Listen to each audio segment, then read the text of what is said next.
Welcome to Decarbonizing the Pipeline, Renewable Gas, Natural Gas Supply, a webinar hosted by Southern California Gas Company and supported by the Bioenergy Association of California and the Coalition for Clean Air. My name is Cliff Gladstein. I'm the president of Gladstein Neandros and Associates. I'm excited to be leading today's conversation regarding how diverse sources of renewable natural gas can help meet long-term carbon reduction goals.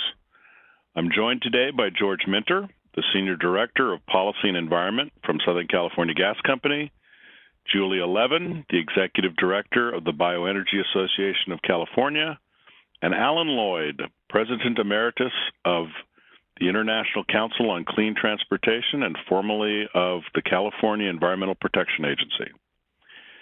Today, we're going to cover innovative developments enabling low-carbon natural gas production in California from a broad array of biomass sources and technologies. We're also going to look at biomass and renewable gas resources and how California is supporting the development of this new market. And finally, power-to-gas demonstration projects, particularly those that are occurring in Europe, that enable more effective grid management for conventional renewables and also create a new source of renewable natural gas. Before we get started, there's a couple of housekeeping items that it's important to review. I encourage every one of our participants to submit questions. You'll see a Q&A box located in the lower right-hand corner of your screen. We'll answer as many questions as possible during the Q&A session that will follow the presentations. You can submit questions at any time, and we'll add them to the queue as they come in. Second, a full recording of today's webinar will be available for download in the coming weeks. In a few days, we'll be sending you a link that will provide you access to that recording. Third, at the end of this webinar, we'd really appreciate it if you'd fill out our quick 30-second survey. We value your feedback and we utilize it in order to do a better job in our subsequent webinars. Finally, if you have any technical issues or need assistance during the webinar, please don't hesitate to contact Charlotte Medlock. You can reach her via email at charlotte.medlock@gladstein.org. Medlock is spelled M-E-D-L-O-C-K. Gladstein is G-L-A-D-S-T-E-I-N. So that's charlotte.medlock@gladstein.org, or you could reach her at 424-744-4482. That's 424-744-4482. And now to our first speaker. Our first presenter is George Minter, who, as previously mentioned, is the Senior Director of Policy and Environment at Southern California Gas Company.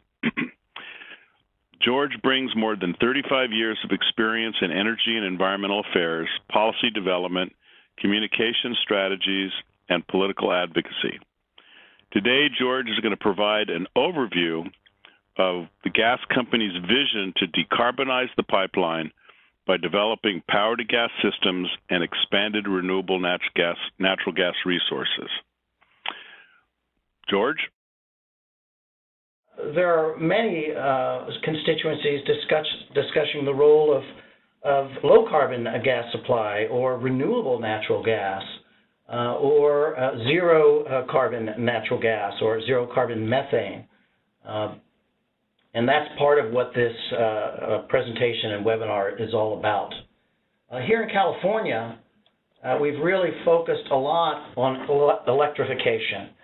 And this has been driven by the need over the long term to eliminate carbon-based fuels. Well, we want to electrify all of our energy end uses, our home heating, home space heating, electrification of the transportation sector. The thinking is that if we electrify all of our end uses, then we'll simply focus on decarbonizing electric generation. But as we look to the challenge of decarbonizing our electric generating sector, when we've increased generation demand, we have to ask the question, does that make sense, or does it make sense to decarbonize our end uses as best as possible? And I think the answer lies somewhere in between. We have got to make strategic decisions about what we do in the future. As regulators often look towards electrification, the gas companies really focused on driving the emissions of end-use technology to near zero levels. We used to think of zero emissions as really zero emissions, but we all realize that there are emissions associated with the generation of electricity, certainly now and in the midterm. And even as we look out towards the 2050 horizon, most state planning looks at natural gas generation as still being a part of the mix. So there's new thinking about driving technology to a point where we're as low as we can go in terms of emissions. What we say to regulators with respect to climate policy is let's really look at the emissions thresholds we need to reach. Let's look at how we decarbonize or reduce the carbon content of gas supply. Our focus is on the transportation sector, which is where a lot of our emissions challenge is. Our focus is on driving technology to a point where we're near zero emissions, and then looking at new methane and hydrogen feedstocks and blends. Today, we're looking at natural gas for transportation. We're really driven by the opportunity to reduce nitrogen oxides. NOx is a precursor to ozone. Ozone is an air pollutant that affects public health, contributes to asthma, particularly for the young and the old. We see this as a public health challenge, and we see it as immediate. We have federal deadlines at the 2020 timeframe and 2030 timeframe. Our focus is to move natural gas into the transportation sector, particularly the heavy-duty sector, where we can get really big NOx reductions, and begin as well to reduce our GHGs in the transportation sector by displacing heavier carbon or higher carbon content fuels with lower carbon content fuels. We're also looking at stationary marketplace, all the end uses that we're familiar with, natural gas water heating and space heating and cooking and industrial and commercial uses, particularly thermal uses. And we see the opportunity to drive emissions down through a variety of technology opportunities, but also energy efficiency gains. In fact, the gas sector in California has already reached the 2020 goals under AB 32. The gas sector is already at 1990 levels for CO2e. We see natural gas over the long term playing an important role to decarbonize the electric generating sector. We're developing carbon capture technology matched with a variety of generating turbines. We're focused right now on R&D on an oxy-fuel gas combustion turbine.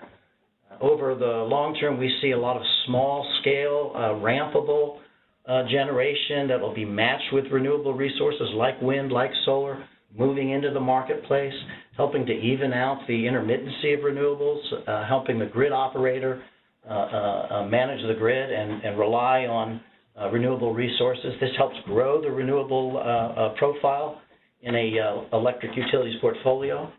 But we also see distributed generation, importantly, natural gas, fuel cells, microturbines, combined heat and power applications.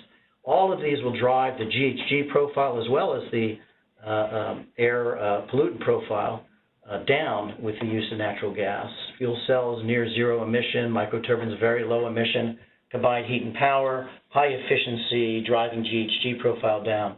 These are all ways that natural gas will continue to contribute to the decarbonization of the generating sector. But importantly, we realize that we'll be decarbonizing our pipeline as well. We look at biological resources, we look at resources today, and Julia will get into that.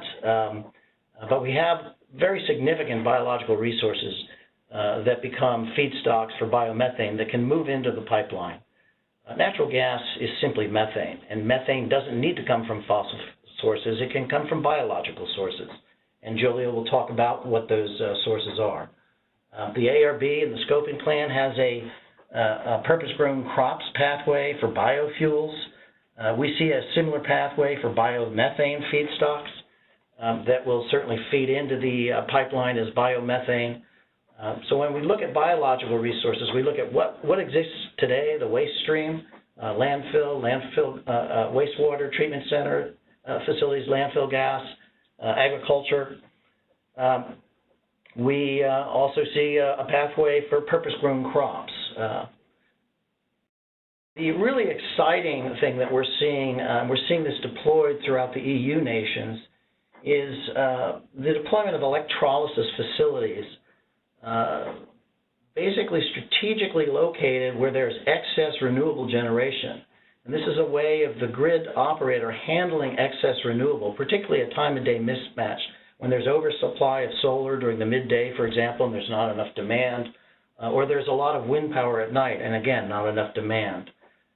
Germany 5 years ago had a problem with excess renewable, needed to offload it off the grid, and began to look at managing this situation in a different way and to deploy electrolysis facilities to essentially push that electricity through water, through an electrolysis process, and produce hydrogen, and then manage hydrogen essentially as stored energy, putting it into the pipeline system, blending it with natural gas in the pipeline, also methanating it, actually producing methane from the produced hydrogen and putting it into the gas system. This is an opportunity for grid operators to manage time-of-day mismatch between renewable supply and demand.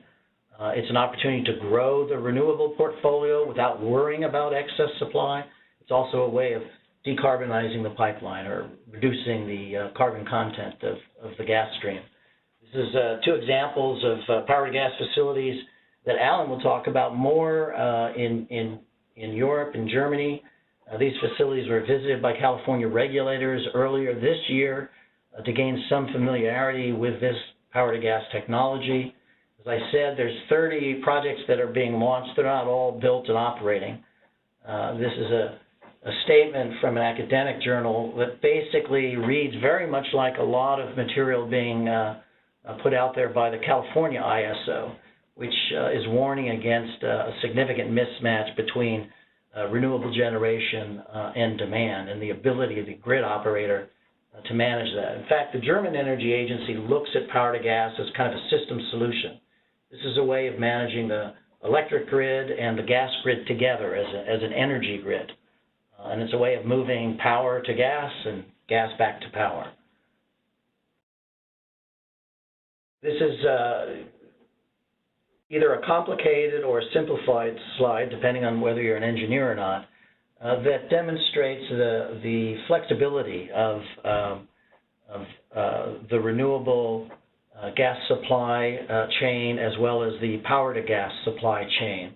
There's a lot of flexibility in utilizing the gas grid to deliver low-carbon energy.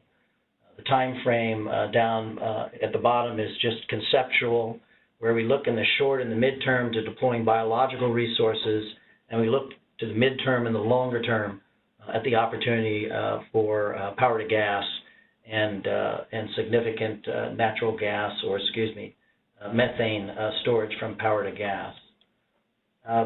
There's a study that's still being developed by E3. We hope to release this in the next few weeks, that looks at this vision that I articulated, where we utilize natural gas and move it into the heavy-duty transportation sector. We continue utilizing natural gas as an end-use energy resource, particularly in high-efficiency uses like natural gas water heating and thermal applications for commercial and industrial uses. And we move electricity into the light-duty transportation sector and medium-duty transportation sector. We really look at a mix of electrification and decarbonization. We compare that to an electrification pathway, and the comparison really suggests that a strategic mix of electrification for end uses that make sense, continued natural gas utilization for end uses that make sense, and moving natural gas to displace higher carbon content fuels, particularly in the heavy-duty sector, utilization of biological resources, as well as power-to-gas technology. And that gets us to our 2050 goals, with the potential, frankly, of getting us there sooner, faster, and potentially cheaper. This is a pretty exciting prospect, and it's a prospect towards which the gas company is looking, and we are beginning to implement programs that will take us there. Already, we're developing most of the technology that I described through our R&D efforts. We've worked with the state to establish a law last year that requires the state to have a natural gas utilization policy. We offer compression services now to customers to move natural gas into the CNG marketplace. We're offering biogas conditioning services to move biogas into the pipelines for delivery as part of regular natural gas delivery service.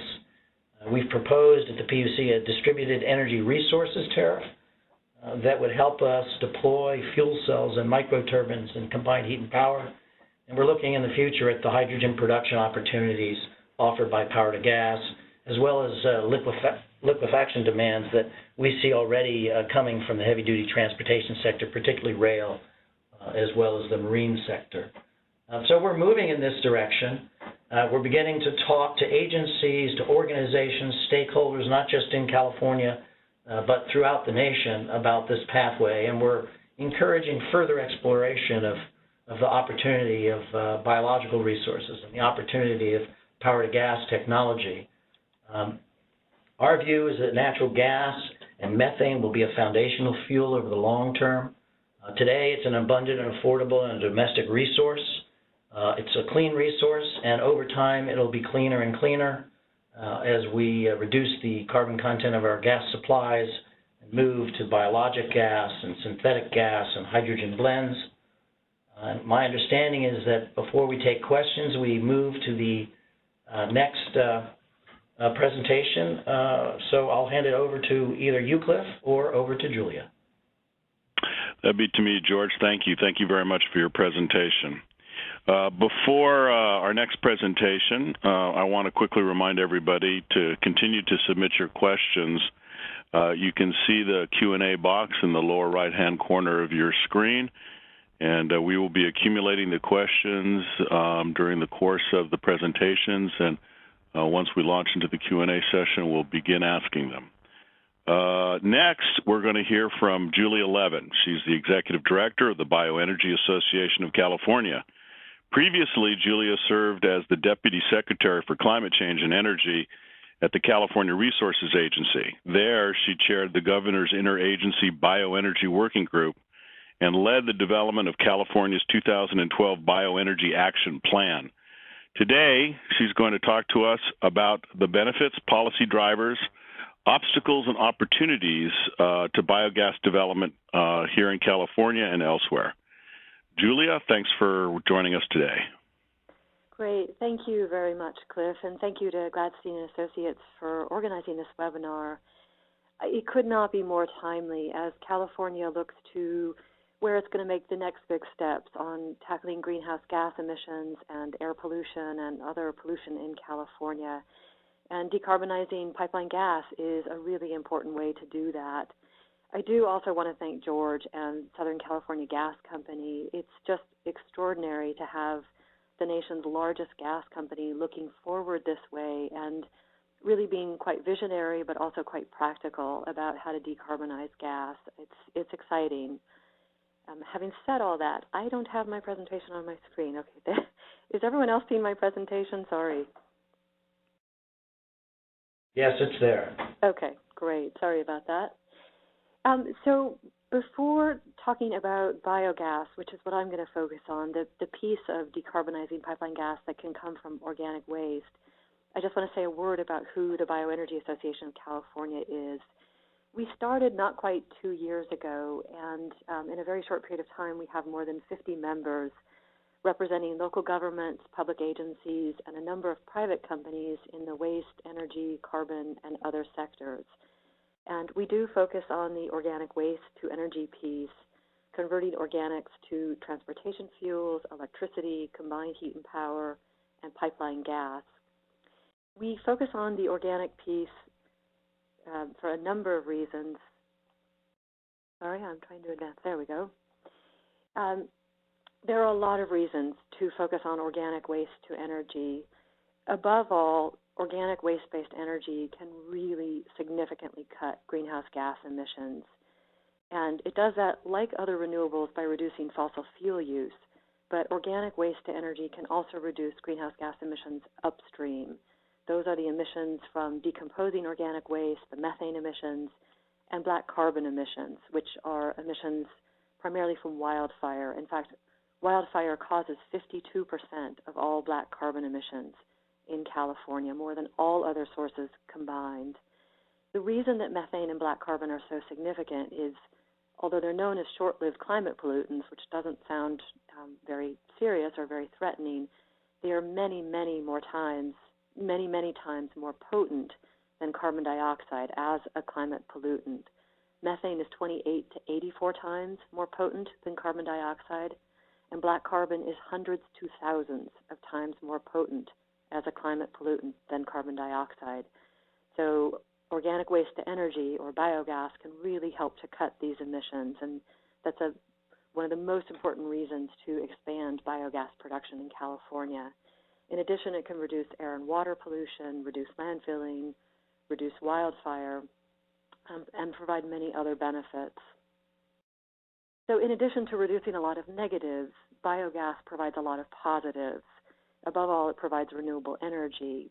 And the electricity side, this is really important because it is flexible generation. It's a renewable baseload power source that can fill in around solar and wind when they're not available. And it can provide all the operational benefits to the grid that natural gas provides. It turns on and off very quickly. It can provide the backup power and many other benefits to help stabilize our electricity grid.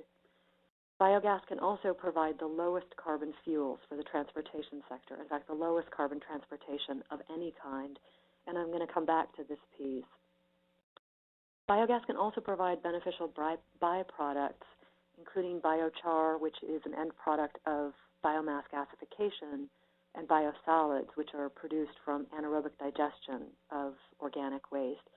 Both of these have very significant greenhouse gas reduction benefits because they can be used in place of petroleum-based fertilizers. And they'll sequester carbon in the soil, they conserve water and soil without using fossil fuels. Finally, biogas provides huge jobs and economic development benefits.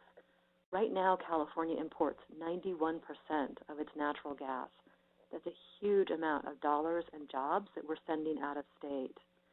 Instead, if we develop biogas in-state, according to UC Berkeley, we would be producing 2 to 6 times as many jobs per dollar as fossil fuel gas. Biogas produces 2 to 6 times as many jobs. So very important for economic development in California and for energy security. So I said I would come back to the transportation piece. I just really want to underscore this. This slide shows the carbon intensities of some of the most commonly used fuels in California. The column on the right-hand side is portrayed or expressed in grams of carbon per megajoule of energy. And these are all of the carbon intensities adopted by the California Air Resources Board. So if you look at the top two, gasoline and diesel, they're about 100 grams of carbon per megajoule of energy, so very, very carbon intensive, which is part of the reason that they're so polluting. If you look at natural gas, it's about a 1/3 reduction, so it is a significant reduction in carbon intensity for the fuel or per energy unit.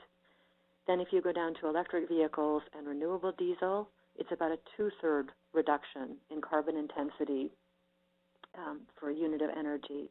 But if you go to the bottom, the 4 last fields, that's biogas. That's transportation fuels produced from organic waste. Those are 85 to 115% lower carbon than gasoline and diesel. Those are the fuels produced from organic waste, and the reason they're so low carbon is because they're displacing fossil fuel and they're reducing methane emissions upstream. This doesn't even include forest fuels to biogas, which is probably even lower carbon because of the black carbon reduction. If you look at the last one, biogas from diverted food and green waste, this is the one fuel that the Air Resources Board has deemed carbon negative in California right now. So what's the potential? This is the question that I get asked the most. What's the potential for biogas production in California? Well, we're a big state with the biggest population, the most dairies, second biggest forest cover of any state, most landfills, most wastewater treatment facilities. We produce a lot of organic waste in California. And we actually put about 16 million tons of that organic waste into our landfills each and every year. It is the biggest piece of what we continue to put in landfills in California, more than half of what we landfill.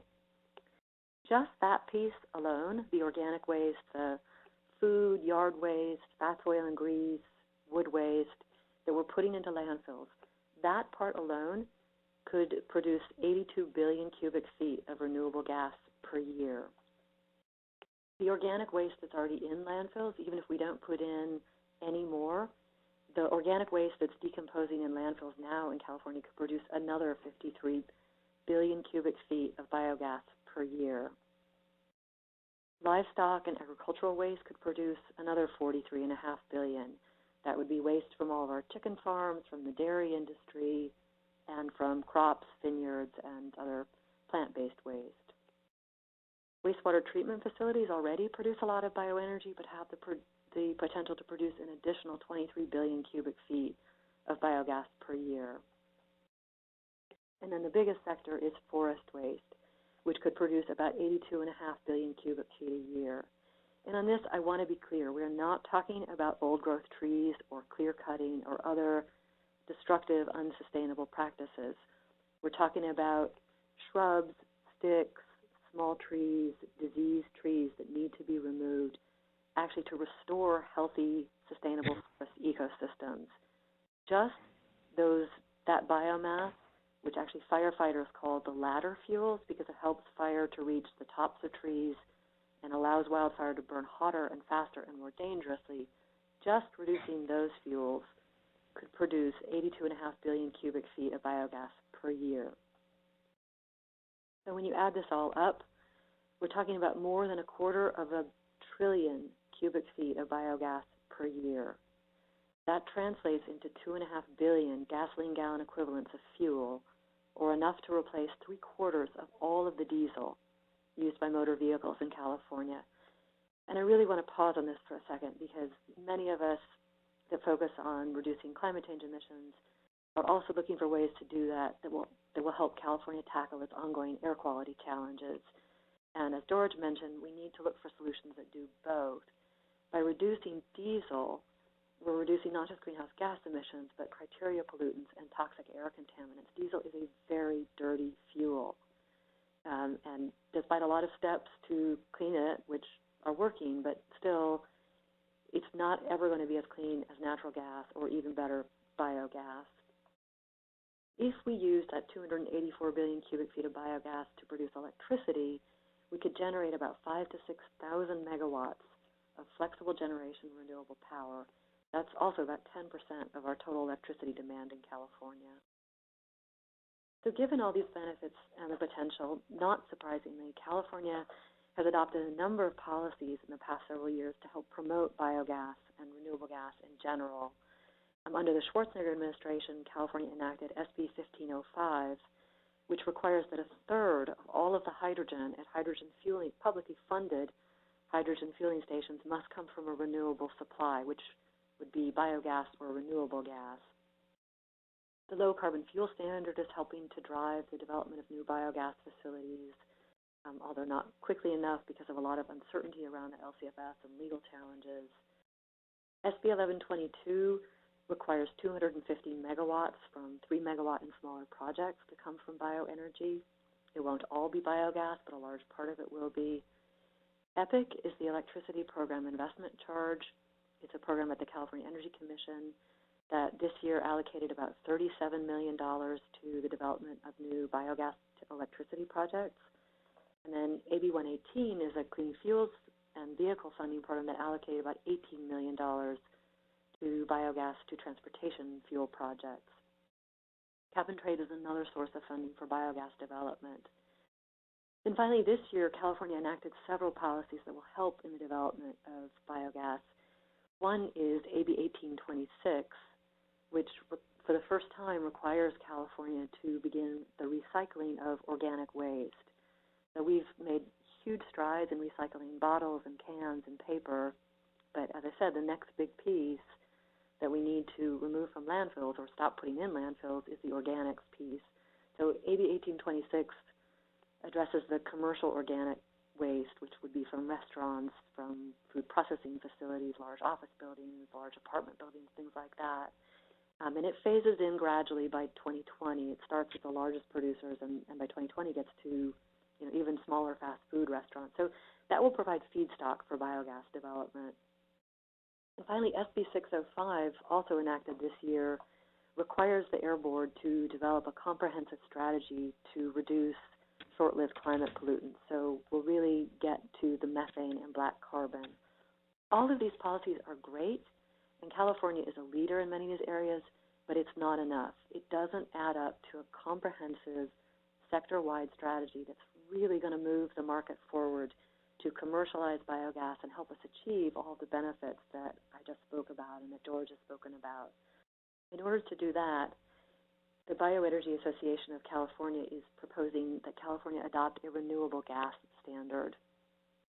This would be modeled after California's very successful Renewable Portfolio Standard, or RPS, which was first enacted in 2002 when California was, had really plateaued at about 10% renewable electricity for more than a decade. Since then, because of the RPS, California has gone past 20% renewables and is on track to get to 33% renewable electricity. We would like to do the same thing in the gas sector, and we think it's past time to do it. So building on the success of the RPS on the electricity sector, we're proposing the adoption of a renewable gas standard for the gas sector.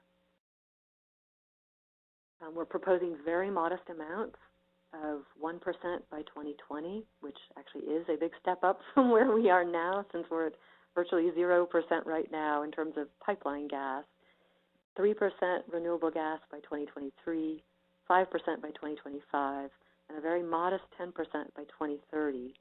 These numbers are based just on the potential for biogas. I am hoping that after the next presentation by Dr. Alan Lloyd, I may be going back and increasing these numbers also to account for the potential for power to gas to provide renewable gas. But for now, these are numbers based on the potential for biogas, and we think they are very achievable. This is a slow ramp that will not cause price disruption or significant ratepayer impacts, but will provide huge benefits to the state. It would need to apply to all retail gas sellers, not just the utilities, because the utilities own a minority of the gas that's in the pipelines, and it would need to provide in-state benefits. We want to reduce wildfire impacts in California. We want to reduce landfilling of organic waste and dairy waste, and provide all the other benefits that renewable biogas can provide to California. So the Bioenergy Association of California is going to be releasing a white paper on the renewable gas standard in about 2 weeks, actually on November 17th at the Decarbonizing California conference, which will be in Southern California, and it will be posted on our website, and I'm happy to give people copies at that time. But that will provide much more information about the potential for biogas development in California and the benefits and how a renewable gas standard will work. So I'm going to stop here and thank Cliff and George and Dr. Lloyd again, and I look forward to the questions. Thank you, Julia. Very good presentation. Next, we're going to hear from Alan Lloyd. Alan is the President Emeritus of the International Council on Clean Transportation. I think many of us here in California actually remember Alan from his service as the Secretary for the California Environmental Protection Agency between 2004 and 2006, and also as the chair of the Air Resources Board, the California Air Resources Board, between 1999 and 2004, during which ARB passed the first greenhouse gas regulation in AB 1493. Alan and I actually go back even farther than that, when he was the Deputy Executive Officer at the South Coast Air Quality Management District for Technology Advancement. Alan's work today focuses on viable future advanced transportation technologies, including electric drive and renewable fuels, with attention to urban air quality issues and global climate change. He also is working in Europe with companies that are developing the power-to-gas projects that George referred to in his presentation. We're very pleased to have joining us today Dr. Alan Lloyd. Alan? Thank you very much, Cliff, and kind of pleasure to participate with George and Julia on this exciting presentation. And I would like to thank again SoCalGas for their leadership, their foresight here, and also obviously for GNA for putting this all together. I don't quite see my presentation yet, but hopefully that will come up.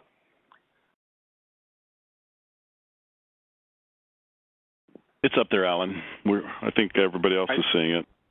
I don't see it. Why is that? Okay. If you see the tabs on the top of the page, you're actually advancing it. You see it now? Yeah, but I can't. Yeah, but I got nothing on my screen. Anyway, I'll work through and I'll speak. Anyway, I think my talk today is looking at the potential to look at power to gas in the context of renewable energy storage and the application in Germany and potentially to California. I think George set the scene very well when he talked about the need for renewable energy storage, the intermittency thereof, and we'll get a little bit more into that in terms of the specifics. If you look at the renewables and decarbonization, California's commitment to decarbonize the electricity and natural gas grids is well known, looking at getting to reduce greenhouse gases by 80% from 1990 levels by 2050. Successful renewable energy requirements, as the RPS that Julia mentioned, 33% being met by 2020. And then the need for storage to handle the intermittent nature of renewables that George mentioned. And the California Public Utilities Commission's already put a modest 1.3 gigawatt requirement there on some of the utilities.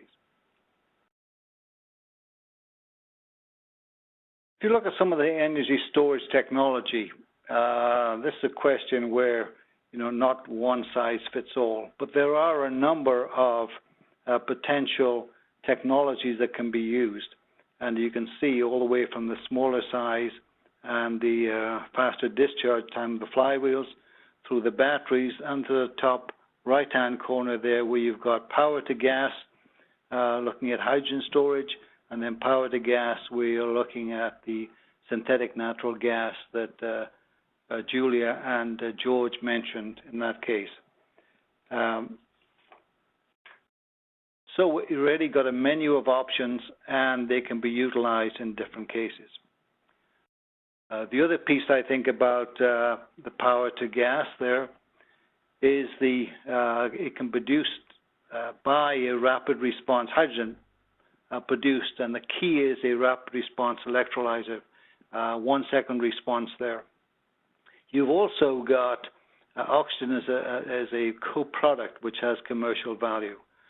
And then I think George also mentioned you can have a variety of uses for hydrogen injected into the natural gas grid, reacted with an external source of CO2 to basically put renewable methane that can be injected into the pipeline, or utilized in fuel cell vehicles in the transportation sector.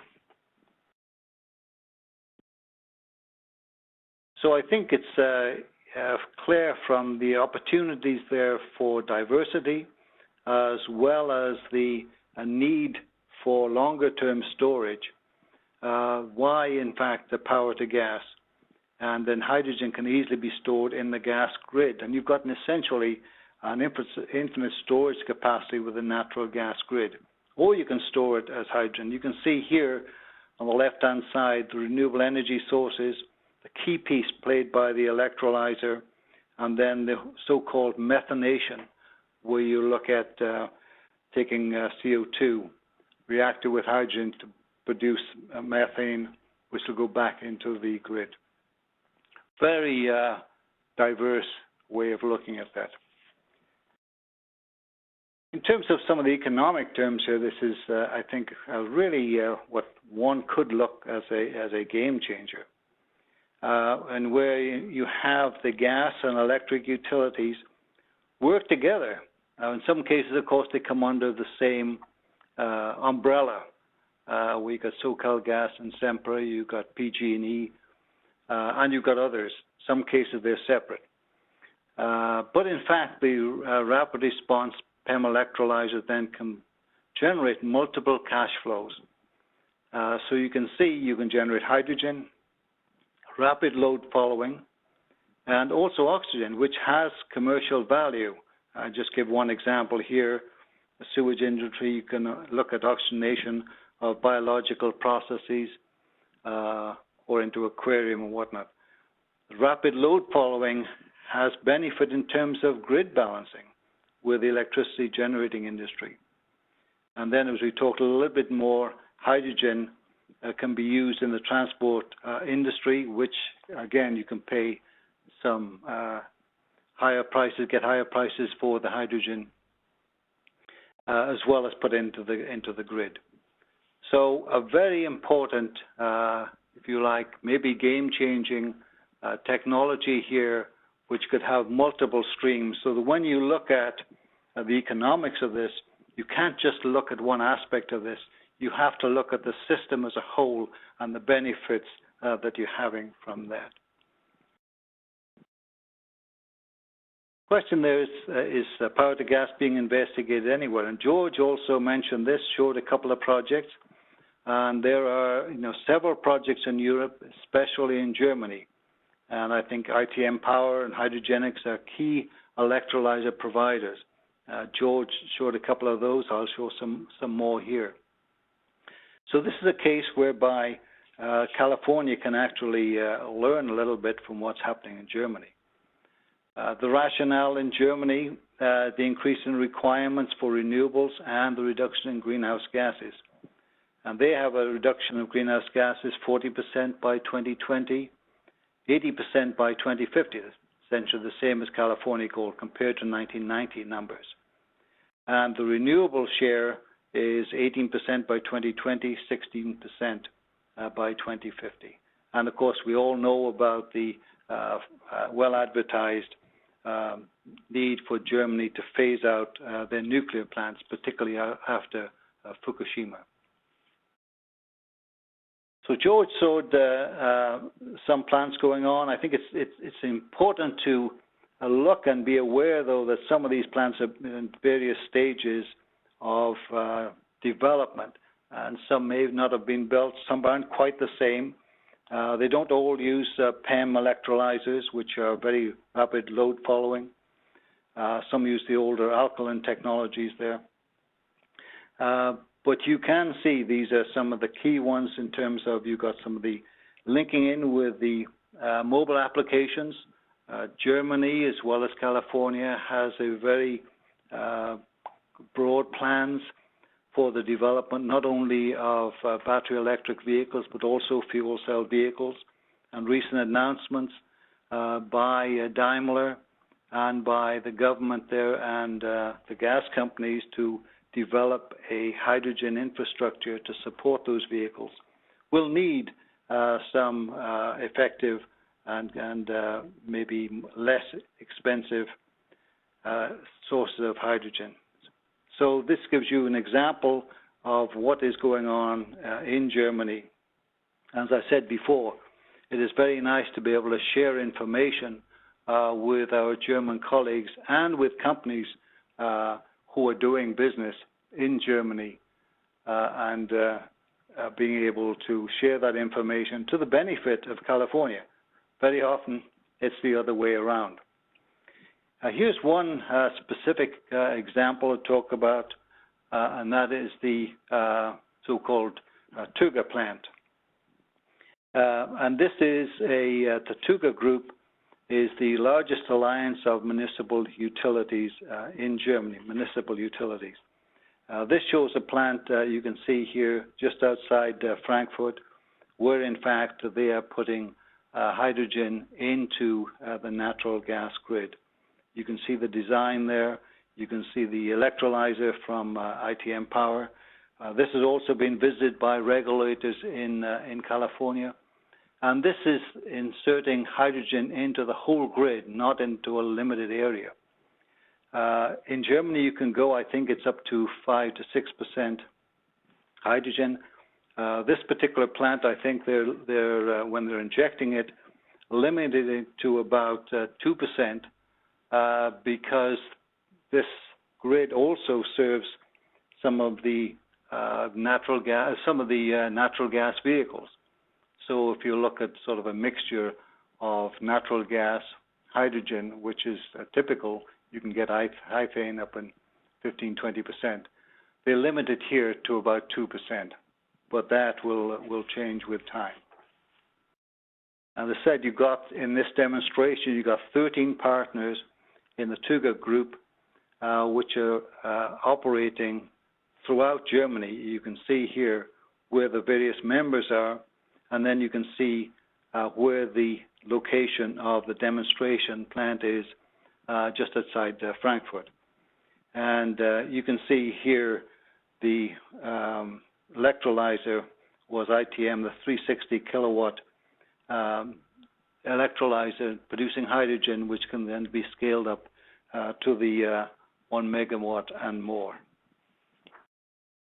Key part of these electrolyzers is the ability to follow the load. So when you've got rapid changes in sun or wind, and then it's happening within the grid, you have to be able to basically load follow.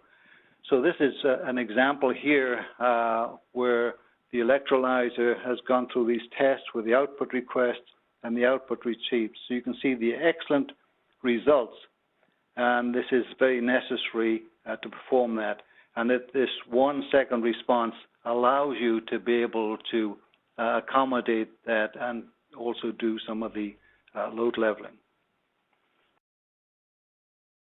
So the application in California, clearly I think this is being pursued. George mentioned SoCalGas are looking at it, I think other utilities in California. California's similar stringent goals, I mentioned, the 80% reduction required by 2050.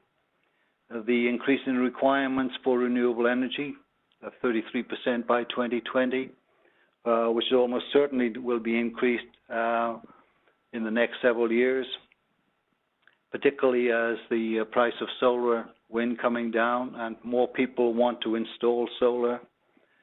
You have plentiful supply of solar and wind resources in the state of California, where obviously then you will need some ways of storage. The need to look at long-term major storage basically points to how power to gas can complement some of the other sort of pumped hydro, batteries, flywheels, etc. So complementing very well. And then you can see California envisions a need for substantial renewable hydrogen for the anticipated major growth in fuel cell electric vehicles, which again is referenced by Julia. California has that requirement on renewable hydrogen for the vehicles, so it's a natural place here where you can have synergistically, where you get the gas companies can be working together with the utilities and with the transportation sector. So California is in an ideal position to capitalize on the work that's being done in Germany and to further develop this technology. So thank you very much.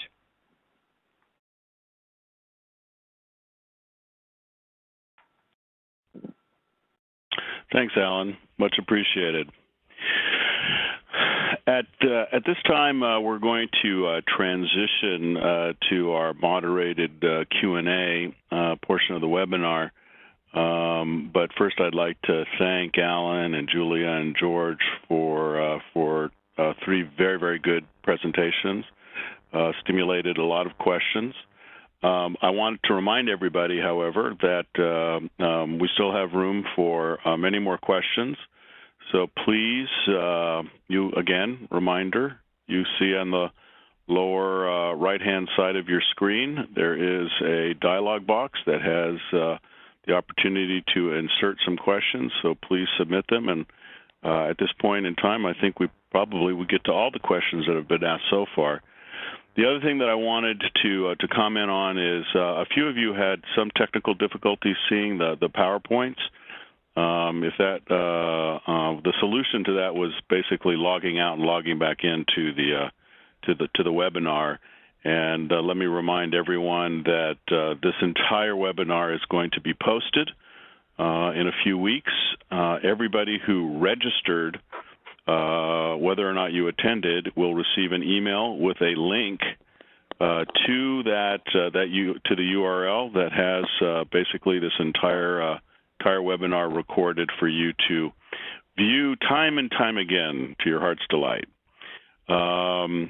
With that, I'd like to begin to ask the questions that have been submitted by our audience. I'd also like to ask our panelists if you have any questions that you would like to ask of the other panelists, please don't hesitate to indicate that that's something that you'd like to do. But to start with, George, let me ask you if the gas company and other resources are generating hydrogen from power to gas operations. Why not utilize that hydrogen? Why not inject that hydrogen into the gas system? What are the issues that are associated with injecting hydrogen into Southern California Gas Company's pipes?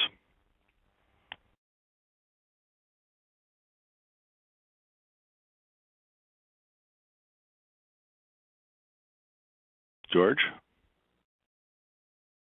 Yes, I'm sorry. I was on mute. I'll handle that question generally, and I see that Eugene Wilson has asked a question about how gas facilities can be planned to avoid hydrogen embrittlement, and that is one of the issues. We think that hydrogen being produced from power to gas can be injected in the pipeline system, and that is happening in the EU nations, but there are limits. I think the general science is most modern gas utility systems, given their mix of metals and plastics, can handle maybe 4 to 5% without causing problems, both leakage, hydrogen is a much smaller molecule, but also hydrogen embrittles metal, as was mentioned. So we actually have some research being proposed to the Gas Technology Institute to look at the embrittlement issues, to look at metals and replacement. I will note that Holland, which has a very high percentage of plastic, also has a higher allowance for injection of hydrogen. I think they go up to 12%. So the question is, modernizing your system, replacing your metals with plastic, as most gas utilities already are doing to reduce leakage in the first place, that will all help us in terms of doing hydrogen blending. Another issue raised by Alan was the issue of where you're injecting and who's downstream. You want to be injecting in a high-pressure line and well upstream. You don't want to be you don't want an industrial facility or, let's say, a CNG refueling station be right below where you're doing injection. So there's considerations about location. And I think over the long term that methanation is what folks are looking at. We do have challenges. If we're doing carbon capture, we do have challenges with respect to sequestration and long-term storage. This is a way to utilize that CO2 stream, methanating that hydrogen, and treating it essentially as methane. So another approach to addressing hydrogen storage and hydrogen use in the pipeline system is methanation. And then, of course, there's direct hydrogen use, and there's a lot of industrial and transportation uses for which that hydrogen could be directly deployed. George, just a follow-up to that. Has the gas company done any research or any study of what resources would be required and what it would take to upgrade your system so that it would be able to take either a higher percentage of hydrogen and or to be able to transport 100% hydrogen? As I indicated, we're now working with the Gas Technology Institute, which is a national research organization, to do studies of that sort, to see what a system comprised of the type of materials, combination of materials that we've got, what we think we could handle, what would need to be done to increase that threshold. I don't think people are talking about a 100% hydrogen distribution network.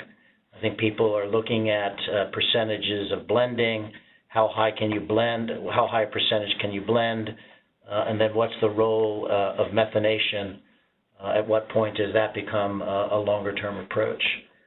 So I think the research agenda is just at the beginning, and I will say we're also at the very beginning of the research agenda for the technology itself and deployment of the technology. We just signed an agreement with the National Renewable Energy Lab to do an assessment of excess power siting location opportunities for power to gas in the Cal ISO system. We're looking at some small projects and trying to scope some small power to gas projects so we get some familiarity with how power to gas could work. So our first order of business really is to do some R&D on power to gas itself, but we also are doing some scoping of the R&D needs in terms of what needs to be done in the pipeline system itself to carry both hydrogen and to see how far power to gas can really take us. Thank you. Alan, quick question. In terms of conversion efficiencies, what are your clients finding in terms of their ability to derive either hydrogen and or methane from the electrolysis? And I'm not sure that I've got exact numbers there, Cliff. I think the number I've seen about the 70% range. So 70% of the latent energy in the electricity is converted to methane? To hydrogen. To hydrogen. I think that's a number that I saw. I don't think that's necessarily coming out of the Tuga study. I don't think I've got any numbers for that. I don't have any numbers. They may be available. But I know NREL has done some of this work on that and sort of region. I'm not sure about the one going then into the methanation. I haven't seen the round trip efficiency on that. Okay, thank you. Let me jump in. Sure. Let me jump in and just suggest that this is some of the work that we do need to do as the United States and as California. And there have been discussions we've had with CEC about the research needs on power to gas and looking at the different technologies, the efficiency of different technologies to deploy electricity, to produce hydrogen, to create green hydrogen pathways. We need more work done and a better handle on efficiency. Same with methanation. So I think that while we're seeing projects deployed in the EU, and we'll learn more about long-term efficiency, we need to do some of that work ourselves. Yeah, and we're excited about what I can do also there, Cliff and George, is to compile what we know and then submit them to you. Okay, thank you. I think this is a question directed at either Julia or George, and the questioner is talking about the costs of renewable natural gas and how in today's world, where gas from tight resources, otherwise known as fracked gas, has tremendously lowered the cost of terrestrial gas, of geological gas. How can gas from renewable sources, which presumably is more costly, compete in that environment? And then there would be an answer, I think, a connected question of, are there ways that we can monetize the benefits of renewable natural gas that aren't reflected in the actual cost of the produced product? So this is Julia. Maybe I'll start and George can add to it. Right now, renewable gas is definitely more expensive, and that's based on several things. There's a fairly low level of production compared to fossil fuel gas. Fossil fuel gas is at a historic low price for a variety of reasons. Fracking is only one. There have been huge additional, shale and other sources of fossil fuel gas that have been discovered and expanded in recent years. The price of fossil fuel gas is not likely to come down anytime soon, so we need to drive down the price of renewable gas. And the two ways to do that you sort of touched on in the question. One is really monetizing the benefits of it, particularly the carbon reduction benefits and the other benefits of reducing organic waste, providing energy storage. But the other way to bring the price down is to significantly and quickly expand the market. Part of the reason that the price is higher for at least biogas is it's still a relatively small market in California. If you look at what's happened in Germany and other areas where there's been a significant expansion of the biogas market, prices do come down, and they come down significantly. And we've seen that happen with other renewables. When we adopted the RPS in 2002, the cost of solar was nearly double what it is now.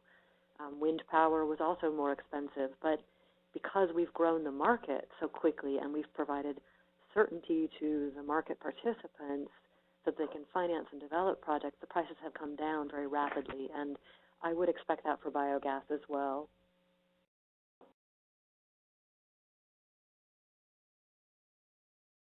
I would concur with Julia. I think that the challenge of moving RNG into the pipeline is really an economic challenge. I think the issue of the BTU content or other constituents that are in the gas can all be addressed through conditioning to bring biogas up to the right standards that the PUC requires. But at the end of the day, it's a cost challenge, and we've got to drive technology and drive costs down in order to drive more biogas through the pipeline and get it delivered to the end use.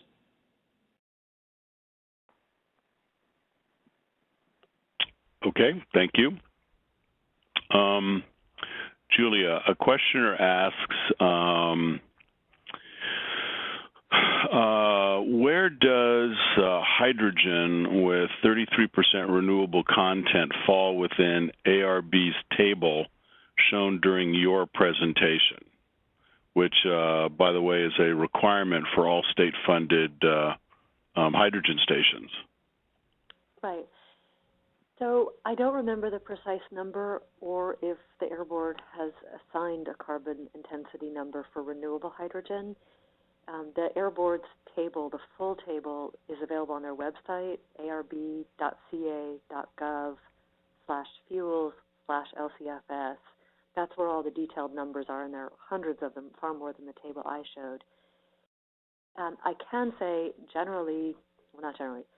renewable hydrogen is certainly going to be lower carbon than hydrogen from fossil fuel gas, but it is not necessarily lower carbon intensity than biogas because of the relative efficiencies of going biogas straight into, a combustion engine versus renewable gas to hydrogen to a motor vehicle. So while it is definitely better than fossil fuel-based hydrogen, it is not necessarily better than biogas. The best of all worlds is hydrogen from biogas, and I don't know what the carbon intensity of that would be. I would think. Go ahead, Alan. Yeah, I would think, Cliff, if you look at electrolysis from water into hydrogen, I don't see carbon there. I was actually going to comment that if I recall Julia's table correctly, hydrogen that's derived from natural gas, which is 95% of the hydrogen supply currently, had a pretty high carbon intensity number It was just below, I think, both the gasoline and diesel in the high 90s. Would it follow then, panelists, that if you displaced a third of that hydrogen supply, as the questioner suggests, the renewable content, and assume that that renewable content is zero carbon, that you would just lop a third off of that? I think it was 98 or 96 grams per megajoule. I'll defer to the others on that. Well, the other thing, Cliff, on that is assumed that what you assume for the methane leakage. So there's a lot built into that. If you have to look at the GREET model in terms of what the calculations are, as Julia said, certainly renewable methane is one thing. The commercial methane, as we all know from the fracking experience, it really depends on how much methane escapes into the air when you've got 25 or 28 times more potent greenhouse gas from methane. So I don't think it's as simple as you say. The way I like to look at it is that the context that we're talking here in power-to-gas electrolysis provides an ideal way of providing that renewable hydrogen without any carbon. Okay. Julia, did you have any follow-up? No, I think from either electrolysis or from biogas, I would agree with Dr. Lloyd. I think you're going to have the lowest carbon fuel. Because if it's biogas, it's a biogenic emission, which is counted as zero emission, plus the upstream benefits. And if it's renewable power to gas, then Dr. Lloyd is right. Then there would be no carbon involved. Mm-hmm. Well, in relation to this discussion, one of our attendees has inserted a comment that one thing to remember about hydrogen pathways is the drivetrain efficiency of using that hydrogen in a fuel cell rather than combusting that hydrogen. So that although the hydrogen source may be high in carbon content, the efficiencies that could be obtained by utilizing that hydrogen in a fuel cell rather than combusting it would dramatically lower the overall carbon footprint of using it in that particular vehicle. Another attendee inserted a comment regarding our discussion about the efficiency of power to gas. From someone from one of the companies, I think that you work with, Alan, ITM Power, indicates that the efficiency of the electrolyzer and the efficiency of the biomethane process is reported to be in excess of 95%. So we'll have to return to that and dig into those numbers a little bit. Please, everybody, continue to submit your questions. I'm sorry, Alan, do you have a comment on that? No, I would probably remember some older data. I will defer, but I think, as you say, Cliff, it's worthwhile making sure that we got the most up-to-date information. I didn't have in that case.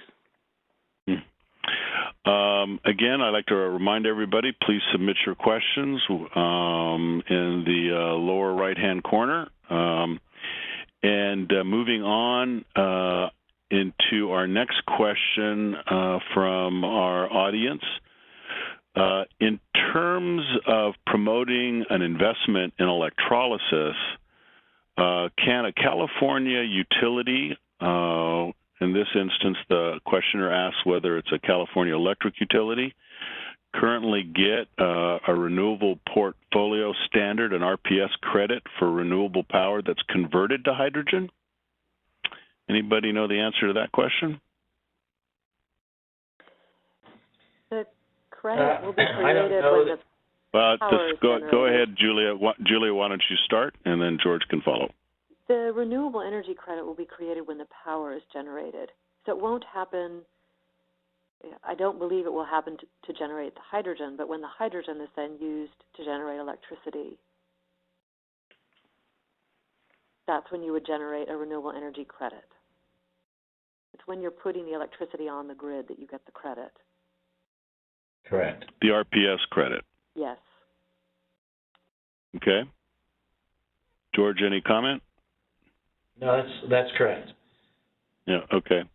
Would it then follow that one could get some sort of additional credit, say a low carbon fuel standard credit, then using that hydrogen or converting that hydrogen to methane, and then using it in a vehicle? Could you double your money on those green stamps? Don't know the answer to that, Cliff. Good question.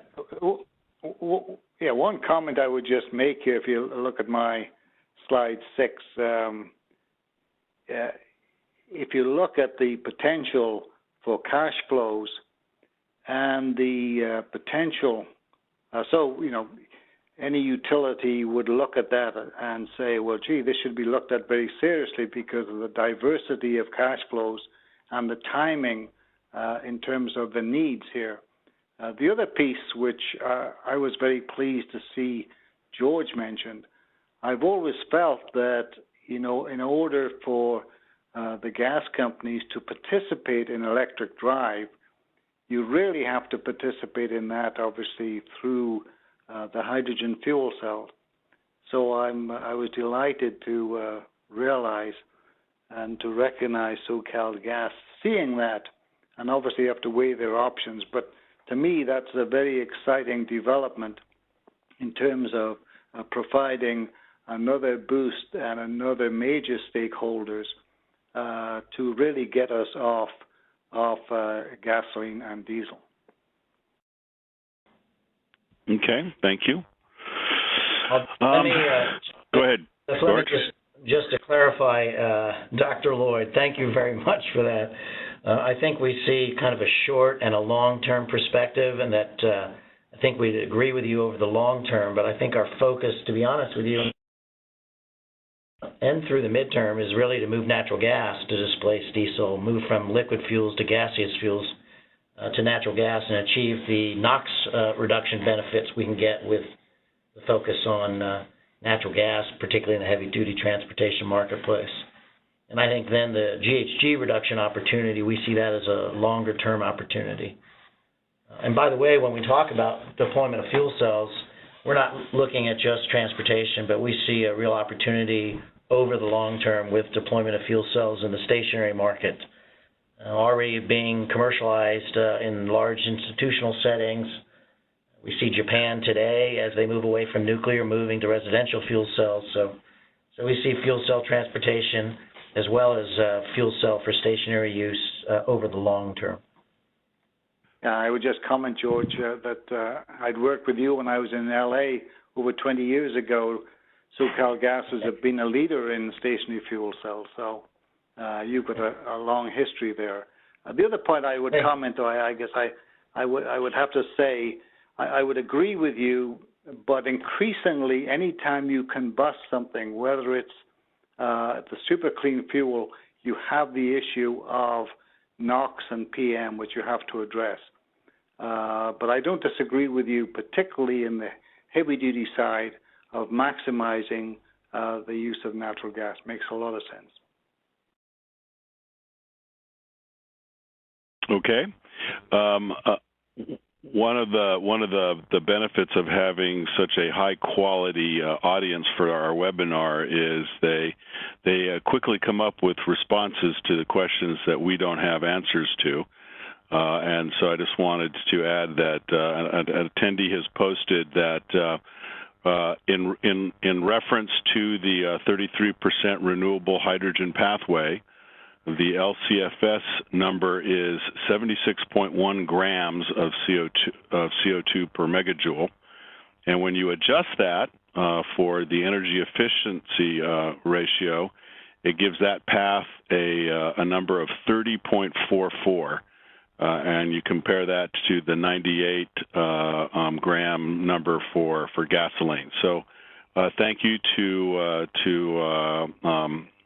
our to the postee of that information. Appreciate that. Can we begin to speak a little bit more about how these strategies might fit into the low carbon fuel standard and possibly even the federal renewable fuel standard? Julia, do you have any information, or can you comment on what the additional benefits of using biogas as a fuel source might be as it relates to selling RINs? And do you have any thoughts about the current and anticipated revenue that might result from selling these RINs? I'm much more familiar with the low carbon fuel standard in California than the federal RINs, but both of them do provide substantial additional monetary value for renewable fuels, and particularly for biogas as the lowest carbon intensity fuel. So, and this goes back to the question earlier about price and how to compete. So the underlying gas, fossil fuel gas, is about $4, give or take a few pennies, per MMBTU of gas. Renewable gas is anywhere from $8 to $15 per MMBTU.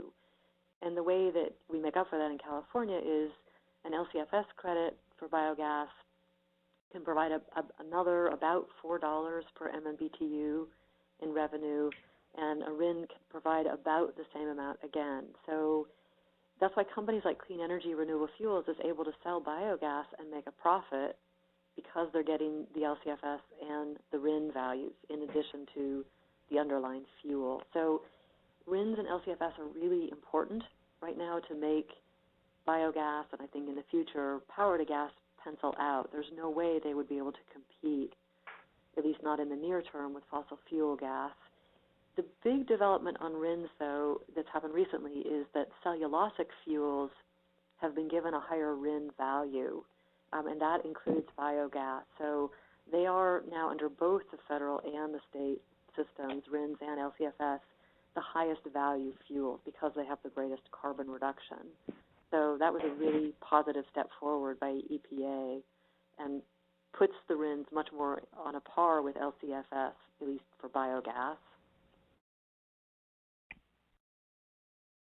Okay, thank you. Any other comments on this particular topic? Okay. Julia, again directed to you. Is there any grant funding that might be available to do feasibility studies on the obtaining renewable natural gas from wastewater treatment plants and converting them into transportation fuels? Yes. Or what other grant programs might be available in general in the bioenergy and biomethane arena? Let me start with the transportation fuels, and there are a lot of different grant programs right now, although fewer on the wastewater side, surprisingly. But the Energy Commission just yesterday announced a new solicitation for funding for smaller projects that want to demonstrate biomethane to transportation fuels, and it's about a $3 million program. They have a much larger solicitation open right now for electricity, biomethane to electricity or biogas to electricity projects. That's what I mentioned, about $37 million available for both R&D and project development. Then Cal Recycle has cap and trade funding, about $20 million. The grant application period has already closed, but that was for organic waste diversion, and we assume many of the projects that receive that funding will be looking to develop transportation fuels or electricity with the diverted organic waste. The California Department of Food and Agriculture is just now launching a series of workshops to explore how they should spend the $12 million that they have to develop dairy digesters. And hopefully some of that will be used to develop dairy digester gas to transportation fuels. So there are a lot of different pockets of funding, and I think that the state will maintain and hopefully even increase some of these, especially the cap and trade funding. I think one of the biggest opportunities coming up is going to be the gas utilities have a separate pot of cap-and-trade revenue just for the gas sector. And we have been arguing at the Public Utilities Commission that a percentage of that funding should go to help bring down the cost of biogas projects, either to pipeline or for transportation or direct electricity production. So there's a lot of funding out there. There's actually more information about most of these on the Bioenergy Association's website.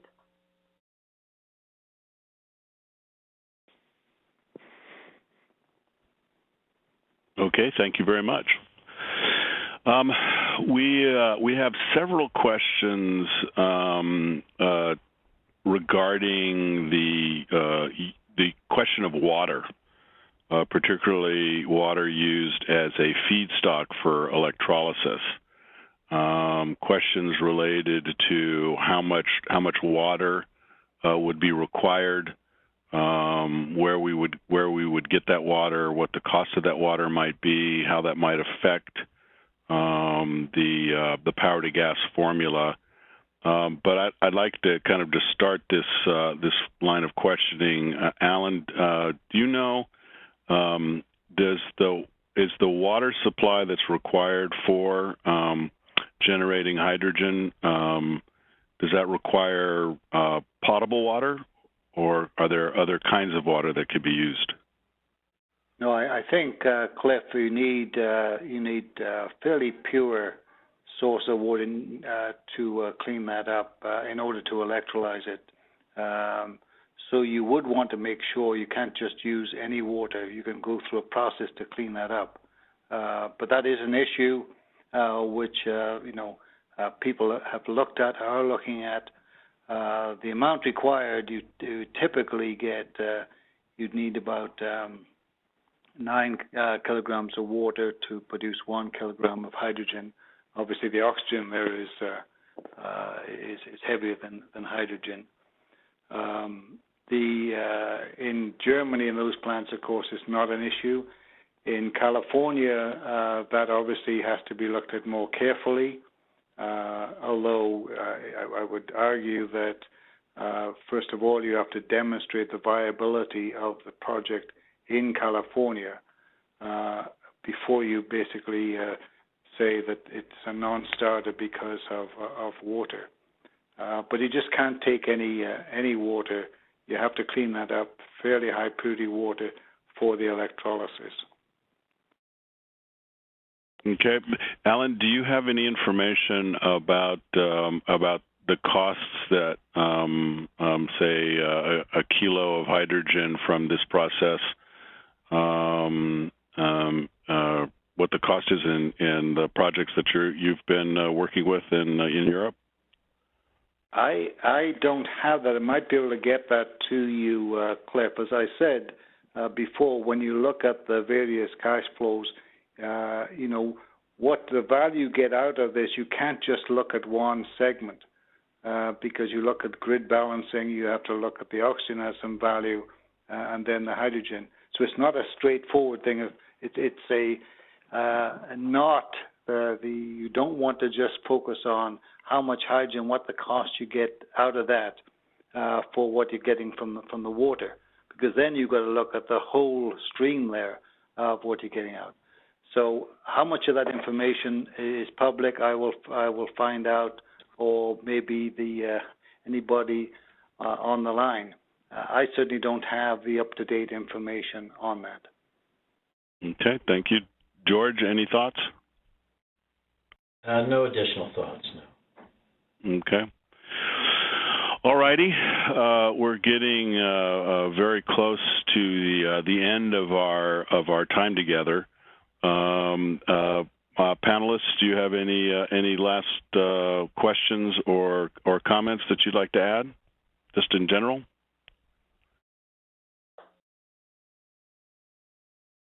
Hearing none. No. Go ahead, Alan.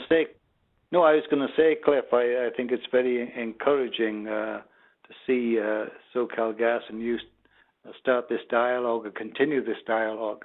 And I've certainly learned a lot, and I applaud Julia for all the work that they're doing, and applaud SoCalGas for looking at these technologies which clearly found a place in Europe, and it seems to me only a matter of time before they can be deployed in California.